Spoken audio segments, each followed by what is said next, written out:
Bismillahirrahmanirrahim. Assalamualaikum warahmatullahi wabarakatuh. Pada kesempatan ini kami akan mempresentasikan proyek berjudul Sistem Monitoring Kelembapan Tanah Berbasis IoT. Saya atas nama Fakrul Zaki Pratama Putra dan teman-teman saya. Baik, saya dengan Andi Yasnur Syaki dengan NIM 24 OSP 015. Perkenalkan, nama saya Rensa dengan NIM 24 OSP 08.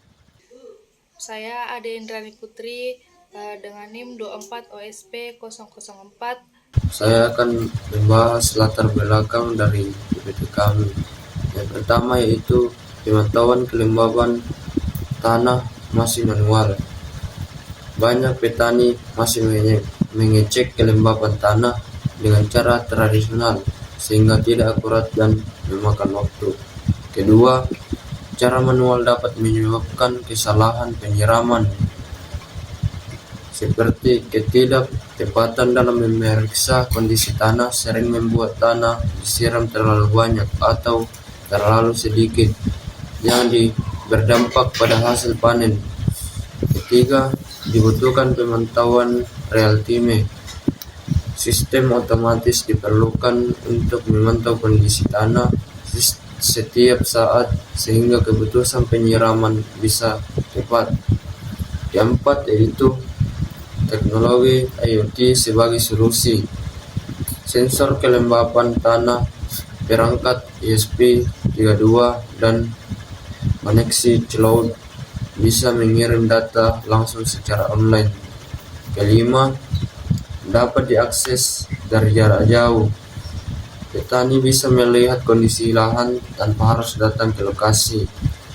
7. Mendukung pengelolaan lahan dan pengambilan keputusan seperti informasi yang akurat memudahkan petani menentukan kapan tanah perlu disiram. 8. Itu menyimpan data historis. Data masa lalu dapat dipakai untuk analisis dan perencanaan irigasi yang lebih baik. Sekian kurang lebihnya. Assalamualaikum warahmatullahi wabarakatuh. Baik, ada beberapa bahan yang perlu digunakan yaitu ESP32 yaitu otak sistem. Yang kedua yaitu modul RTX DS3231 atau Real Time Clock Presisi Tinggi. Yang ketiga box IP65 sebagai enclosure tahan debu dan tahan percikan air. Yang keempat analog multilexer misalnya CD4051 yaitu memperluas jumlah input analog untuk membaca sensor dengan pin ADC terbatas. Yang kelima yaitu sensor kelembapan tanah untuk mengukur kadar air dalam tanah.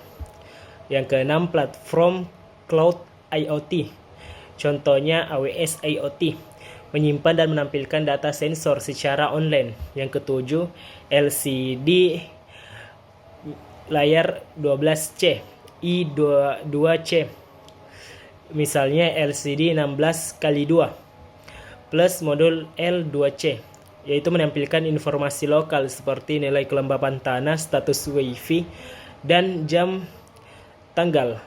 Yang kedelapan sumber daya atau power supply untuk menyediakan tegangan untuk seluruh perangkat seperti ESP32 5 volt USB atau 5-12 volt ke regulator VIN. Yang kedua sensor dan RTX yaitu 3,3 volt hingga 5 volt sesuai jenis modul. Baik, itu saja bahan yang perlu digunakan. Sini saya akan menjelaskan bagian sistem. Bagian sistem ini menunjukkan alur kerja monitoring kelembapan tanah berbasis IoT. Mulai dari sampai sensor data tampil di smartphone atau PC. Yang pertama itu ada sensor tanah. Sensor ini ditanam di beberapa titik lahan untuk mengukur tingkat kelembapan tanah. Outputnya sensor berupa sinyal analog. Yang kedua itu ada multiplexer. Karena jumlah sensornya lebih dari satu, multiplexer berfungsi sebagai pemilih sinyal sehingga beberapa sensor bisa dibaca oleh satu pin ADC pada ESP32. Terus yang ketiga ada ESP32. ESP32 adalah otak utamanya sistem. Tugasnya untuk menerima data kelembapan dari multiplexer dan mengolah dan mengubahnya menjadi data digital. Terus mengirimkan data ke cloud melalui Wi-Fi, menampilkan data secara lokal ke LCD.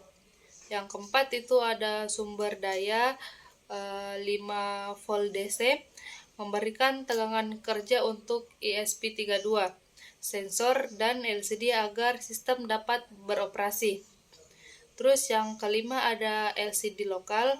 LCD berfungsi menampilkan nilai kelembapan langsung di lokasi tanpa perlu membuka aplikasi ataupun internet. Yang keenam ada Wi-Fi dan cloud server. ESP32 mengirim data ke cloud melalui Wi-Fi. Terus cloud server menyimpan data dan memungkinkan untuk pemantauan real time dari jarak jauh dan penyimpanan data historis. Terus yang ketujuh, smartphone atau PC. Data yang sudah masuk ke cloud dapat dilihat melalui aplikasi, website, atau PC monitoring. Penggunaan bisa memantau kelembapan tanah kapan saja dan di mana saja. Itulah penjelasan saya tentang sistem. Sekian, terima kasih. Baiklah, saya akan menjelaskan bagian flowchart sistemnya. Pada slide ini, kita dapat melihat alur kerja lengkap dari sistem monitoring kelembapan tanah berbasis IoT yang kami bangun. Proses ini dimulai dari tahap inisialisasi perangkat, di mana ESP32 akan menyalakan seluruh modul yang diperlukan seperti multiplexer, sensor-sensor kelembapan, modul RTC, koneksi Wi-Fi, serta LCD. Pada tahap ini, perangkat memastikan bahwa seluruh komponen siap bekerja dan tidak ada error awal. Setelah inisialisasi, sistem masuk ke tahapan pengecekan Wi-Fi. ESP32 akan memeriksa apakah jaringan Wi-Fi berhasil terhubung. Jika koneksi belum tersambung, perangkat akan melakukan proses penyambungan ulang secara otomatis sampai koneksi stabil. Hal ini penting, data bisa dikirim ke cloud tanpa terputus. Ketika koneksi internet sudah siap, sistem mulai masuk ke proses utama, yaitu pembacaan sensor. ESP32 akan membaca nilai kelembapan dari sensor ke-1 hingga sensor ke terakhir melalui multiplexer analog. Setiap sensor dibaca secara berurutan sehingga tidak terjadi konflik data. Setelah data terbaca, sistem melakukan tahapan kalibrasi dan filtering data. Tahap ini berguna untuk menghilangkan noise atau gangguan pada sinyal pembacaan sensor, sehingga data yang dikirim ke server adalah data yang sudah bersih dan akurat. Kalibrasi juga memastikan bahwa nilai kelembapan sesuai dengan standar yang ditentukan. Berikut data yang sudah diproses akan disimpan secara lokal pada ESP32 sebagai backup dan dikirim ke cloud server menggunakan koneksi internet. Proses pengiriman data ini berlangsung secara berkala sesuai interval yang diatur oleh timer pada sistem. Selain dikirim ke cloud, data juga yang ditampilkan secara langsung melalui LCD, sehingga pengguna yang berada di lokasi tetap dapat memonitor kondisi tanah tanpa harus membuka aplikasi atau server. Di sisi server cloud, data yang diterima akan diproses dan disimpan. Cloud berfungsi sebagai pusat monitoring yang bisa diakses dari smartphone atau komputer. Pengguna dapat melihat data historis, grafik, serta kondisi sensor secara real-time. Setelah semua data tersimpan, sistem akan memasuki tahap menunggu timer, yaitu jeda waktu sebelum sistem kembali melakukan pembacaan sensor berikutnya. Hal ini memastikan perangkat berjalan efisien dan tidak bekerja terlalu berat.